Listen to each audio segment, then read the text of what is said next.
Hi friends, எல்லாரும் எப்படி இருக்கீங்க? தமிழ்நாடு அரசியல் உச்சக்கட்ட பரபரப்பு நோக்கி போயிட்டு இருக்கு.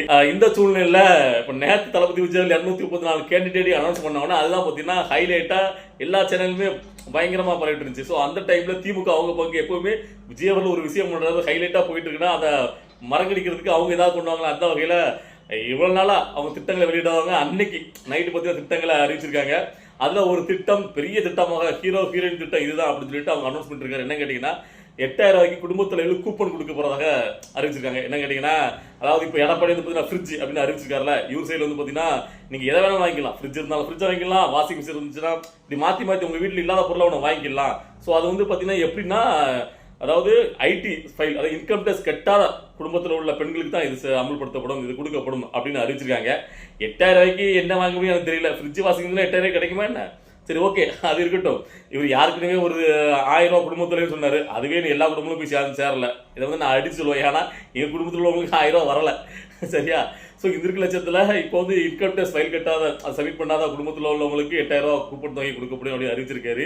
இதில் வேற இன்னொன்று பார்த்தீங்கன்னா, இதுக்கு முன்னாடி 1000 ரூபா சொல்லியிருந்தாங்கல்ல குடும்பத்தில். இப்போ எடப்பாடி 2000 சொன்னாரு, விஜய் 2500 சொல்லியிருக்காங்க. இப்போ அதனால இவரு பார்த்தீங்கன்னா அதை 2000 மாற்றிருக்காரு.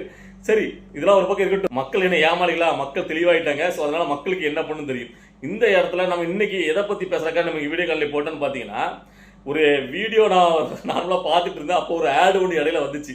அது திமுக சம்பந்தமான ஆடு. எனக்கு ஃபர்ஸ்ட் தெரியல. எடுத்தோடனே பார்த்தீங்கன்னா ரஜினிகாந்த், சூப்பர் ஸ்டார் ரஜினிகாந்த் பேசுறாரு. அதாவது ஸ்டாலின் அவர்ல புகழ்ந்து பேசுறாரு. அதாவது இப்படி ஒரு நண்பர், பண்பாளர் கிடையாது அவர், அப்படிப்பட்டவர் இப்படிப்பட்டவர் உயர்ந்து பேசுறாரு. என்னடா சடனா வந்து பார்த்தீங்கன்னா ஒரு ஆட் இல்லை, ரஜினிகாந்த் இது வரைக்கும் ஆட் அடிச்சு நம்ம பார்த்தது இல்லையே அப்படின்னு பார்த்தா அது ஒன்று வந்துச்சு.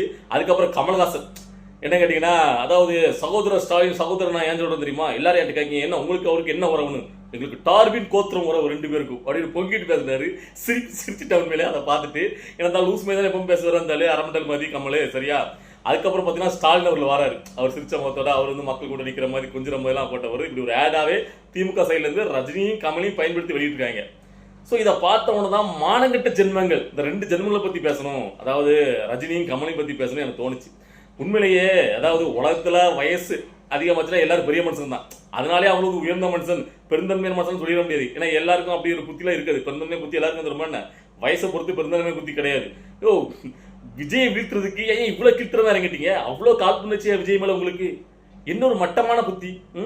அதாவது நீங்க நல்லா பாருங்க, விஜய்க்கு எதிராக அதிகமா கொத்தடிமைகளா போறது, அதாவது திமுகவுக்கு ஜால்ரா அடிக்கிறது, முத்து கொடுக்குறது யாரெல்லாம் பாத்தீங்கன்னா அந்த சினிமா துறையில சேர்ந்தவங்க தான் இருப்பாங்க. அதுவும் முக்கியமா அந்த சினிமா துறையிலிருந்து அரசியலுக்கு வரணும் அப்படின்னு நினைச்சவங்க, அப்புறம் வராம போனவங்க, அப்புறம் வந்து தோற்றவங்க, இவங்க தான் முழுக்க விஜய்க்கு எதிராக வந்து கப்பு சுத்துவாங்க. அதுல மிக முக்கியமான 2 பெரிய தலை கேட்டீங்கன்னா அந்த 2 பேர் தான், ரஜினி கமல் தான். அதாவது சில ரஜினி ரசிகர்களுக்கும் பார்த்தீங்கன்னா கமல் ரசிகர்களும் பெரிய, அதாவது எங்களுடைய தலைவர் எப்படிப்பட்ட தெரியுமா அப்படிலாம் சொல்லுவாங்க. நாக்க பிடுங்குற மாதிரி கேட்டுவோம் இதில் வந்துட்டு. அதாவது ரஜினியை பார்த்து நான் கேட்கிறேன், ரஜினிக்கு வந்து பார்த்தீங்கன்னா இந்த மார்காஸ் அப்படிங்கிற அந்த பிஜேபி செம்படிக்கிற ஆள்லாம் பார்த்தீங்கன்னா பயங்கர முட்டு.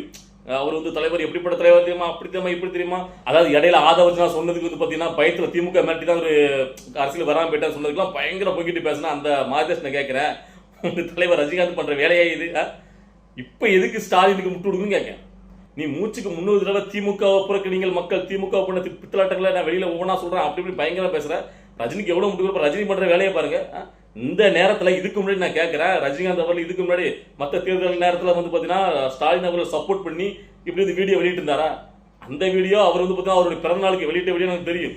ஸோ இது வரைக்கும் அவர் இப்படிலாம் வீடியோ வெளியிட்டு கிடையாது. வேணுனே பிளான் பண்ணி ரஜினிகாந்த் அந்த டைம்ல ஒரு வீடியோ வெளியிட வச்சு, கமல் ஆல்ரெடி அங்கே கொத்தடிமை தானே இருக்காரு, அவர் ஒரு வீடியோ பேச வச்சு 2 மேட்ச் பண்ணி அவர் வந்து ஆடா விடுறாங்க. இதுக்கு சம்மதிச்சானே இருக்காரு ரஜினிகாந்த். எவ்வளவுக்குள்ள ஒரு கேவலமான புத்தி பாருங்க ரஜினிகாந்துக்கு. ஏன் நான் திரும்ப திரும்ப சொல்றேன், அதாவது சினிமா துறையில ஒரு சூப்பர் ஸ்டாரா ரஜினிகாந்த் இருக்காருங்கிறதுல எனக்கு ஒரு மதிச்சது கிடையாது. ஆனா ஒரு நல்ல ஒரு மக்களுக்கான ஒரு தமிழ்நாட்டில் ஒரு தலைவர்னா கேட்டால் ஒண்ணுமே கிடையாது. வெறும் எச்சக்காலத்தனமான ஒரு ஒரு மானங்கட்ட ஒரு மனுஷனா தான் இருக்காரு அந்த மனுஷன். இந்த தமிழ்நாட்டு மக்களுக்கு எதுவுமே பண்ண கிடையாது, கிள்ளி அளவுட கொல்லிப்பட்டது கிடையாது. அது மட்டும் இல்லாம விஜய் வந்து பாத்தீங்கன்னா அவரை தாண்டி வளர்றது அந்த ஏத்துக்கொள்ளவே முடியல. அதனாலதான் இவ்வளவு மட்டமான புத்தியா, அதாவது மற்றவங்க நினைச்சிங்கன்னா அதாவது நம்ம துறைக்கு நம்மளை விட இளைய தலைமுறை வருது தட்டி கொடுக்கணும்னு நினைப்பாங்க. அவங்க வளர்ந்து போய் சந்தோஷப்படுவாங்க. நம்ம பண்ண முடியாத ஒரு விஷயத்தை அவங்க பண்றானே அப்படின்னு பாட்டுவாங்க. ஒன்று வாழ்த்தணும், உங்களுக்கு வாழ்த்த மனசு வாழ்த்தாலும் ஒதுக்கின்னு வேடிக்கை பார்க்கணும். அது என்ன இவ்வளோக்குள்ள எதிராக உட்காந்துட்டு ஸ்டாலின் தூக்கி பிடிச்சி ஒரு ஆடு கொடுத்து என்ன மாதிரியான வேலை பார்க்காங்க பாருங்க. அதாவது உண்மையில சொல்றேன், அந்த காக்கா காலுக்குன்னு இன்னொரு முன்னாடி ஒரு மேட்டர் சொன்னால அதுவுமே வன்மத்தில் சொன்னதுதான். விஜய் மேல அவ்வளவுக்குள்ள வன்மம். இதுல வந்து பாத்தீங்கன்னா இவர் பெரிய இவர் மாதிரியே இவருக்கு சப்போர்ட் பண்ணிட்டு வரவங்கலாம் பார்த்தா நம்மளுக்கு என்ன சொல்றது, இதுல வந்து அடுத்த கமலஹாசன் என்ன ஒரு அதாவது எதுக்கு நம்ம அரசியல் கட்சி ஆரம்பிச்சோம், என்ன இளவுக்கு ஆரம்பிச்சோம் ஒண்ணுமே தெரியாது. சும்மா போயிட்டு திமுக முரட்டு முட்டா கொடுத்துக்கிட்டு, அதாவது புரிதா பேசிக்கிட்டு, இந்த நேரத்துல விஜய்க்கு எதிராக ஸ்டாலினை தூக்கி பிடிச்சு இவர் இப்படிதான் பண்ணுவார் நம்மளுக்கு தெரியும். ஆனா ரஜினி இவ்வளவு ஒரு கேவலமா நடந்தப்பான்னு தெரியல. அப்போ இந்த ரெண்டு மானங்கட்ட ஜென்மனையும் பார்க்கும்போது உங்களுக்கு எல்லாருக்கும் என்ன தோணுது? அதாவது இப்ப விஜய் வந்து ஜெயிக்க கூடாதான், விஜய்க்கு எதிராக திமுக வேலை செஞ்சா திமுக நீங்க வந்து ஒரு பொதுவான மனிதர் தானே.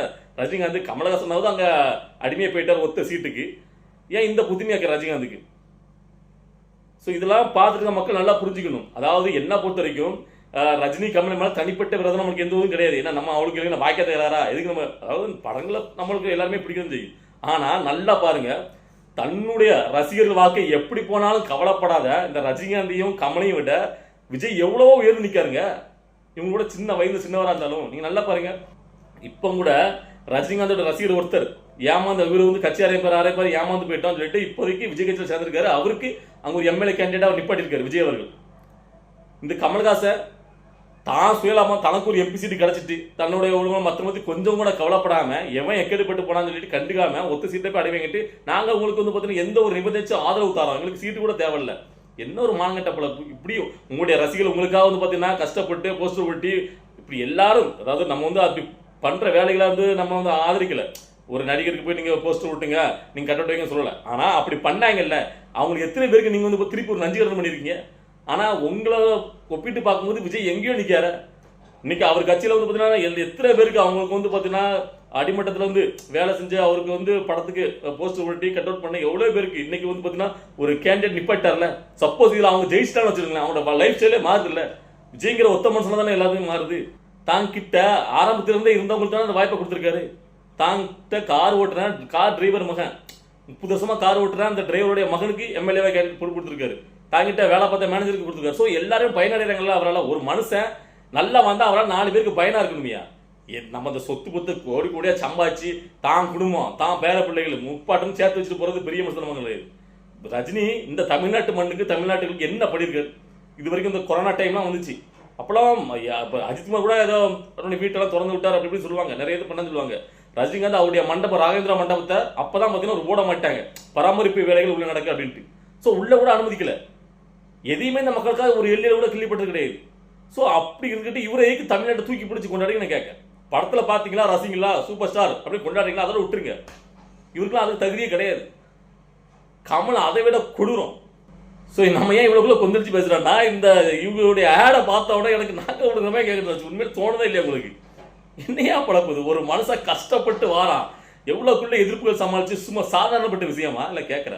ஒரு அரசு கட்சியை புதுசா ஆரம்பிச்சு இவ்வளவுக்குள்ள எதிர்த்து திமுக மாதிரி ஒரு கட்சி ஆளுங்கட்சியா இருக்கும்போது பிஜேபி திமுக எதிர்த்து வந்து ஒரு கட்சி ஆரம்பிச்சது சாதாரணப்பட்ட விஷயமா? அவர் பண்ற அரசியல்ல நிறைய விஷயங்கள் வந்து பார்த்தீங்கன்னா மாற்று கருத்துக்கள் நம்மளுக்கு இருக்கு, சில விஷயங்கள்ல அது ரைட்டு. ஆனா அதை விட தாண்டி பார்க்கும்போது இவங்க எல்லாம் இப்படி ஒன்று சேர்ந்து அவரை வந்து அடிச்சிடணும் உடைச்சிடணும், அவரை வந்து ஒன்றும் இல்லாமல் ஆக்கிடணும் அப்படின்னு நினைக்கும் போது அவருக்கு நம்ம சப்போர்ட்டா நிற்கணும் நம்மளுக்கு தோணுதா தோணாதா?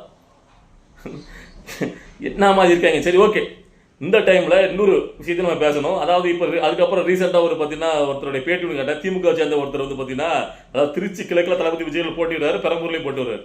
ஸோ இவர் வந்து பார்த்தீங்கன்னா சவால் விட்டுருக்காரு. அவரு ஏன் 2 தொகுதியில விஜய் போட்டிடுறாரு, நம்பிக்கை இல்லையா, பயமா?